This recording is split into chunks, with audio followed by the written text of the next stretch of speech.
আজকে এখানে আমি উপস্থিত আছি, এসি ল্যান্ড স্যার উপস্থিত আছে, আমরা বাদীর কথা শুনেছি। আমাদের বিবাদী জনাব আকাশ পাটোয়ারি, ওনার কাছে আমরা জানতে চাই যে আসলে এই ব্যাপারটা কি। আচ্ছা আকাশ পাটোয়ারি সাহেব, এই আপনার চাচার জমি কি আপনি অবৈধভাবে দখল করেছেন? বিষয়টা কি?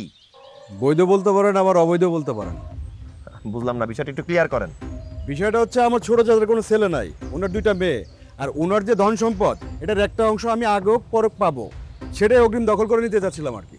ভাই হলো খুব ফাস্ট ম্যান এবং অ্যাক্টিভ লোক। আপনি ফার্স্ট আর স্লো যাই হন না কেন, আপনি অবৈধভাবে জমি দখল করতে পারেন না। শোনেন, আপনি খুব ভেজালের মানুষ।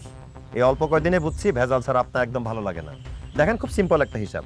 আপনার চাচা যদি আপনাকে জমিটা দেয় তাহলে সেটা আপনার হতে পারে, কিন্তু আপনি যদি অবৈধভাবে দখল করতে চান তাহলে সেটা আপনি করতে পারেন না, কারণ জিনিসটা অবৈধ। জি, আমি মাঠের কিছু জমি ইচ্ছাকৃতভাবেই দিয়ে দিয়েছি। এটা হচ্ছে আমার বাপ দাদার ভিটে বাড়ি। আমি যতদিন বেঁচে আছি এটা আমি কাউকে দিতে চাচ্ছি না। বাদীর কথা তো শুনলেনই, তাহলে তো এই জমিটা আপনি পাচ্ছেন না আকাশ পাটোয়ারি সাহেব। জি, তাহলে আপনার করণীয়? ঠিক আছে, আমি এই জমি আর দখল করব না। ঠিক আছে, আমি আশা করি আপনি আকাশ পাটোয়ারি সাহেব, আপনার চাচা মিজান পাটোয়ারি সাহেব, আমি মনে করি যে আপনারা দুজন একত্রে বসবাস করলে সেটা উত্তম হয় এবং আপনারা একত্রে বসবাস করবেন। এখন আপনারা যেতে পারেন। জি স্যার, ঠিক আছে। আমার ওই যে কনস্ট্রাকশনে কাজ চলতেছিল, ওগুলো সব বন্ধ করতে বলতেছে। এই চল। তো মুরব্বীরা, আপনারা তো দেখলেন যে আমি উপস্থিত ছিলাম, এসি ল্যান্ড স্যার উপস্থিত ছিল, বাদীর কথা শুনলেন। উনি আসলে অবৈধভাবে জমি দখল করতে চাচ্ছিলেন, সেটা আমরা করতে দিব না। তো আপনারা কি এই জমির বিচারের সাথে একমত?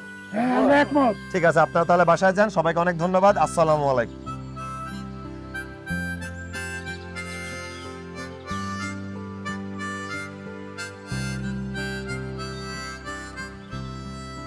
থ্যাংক ইউ স্যার, সময় দেওয়ার জন্য। ঠিক আছে। ধন্যবাদ, থ্যাংক ইউ। আসি তাহলে, আসসালামু আলাইকুম।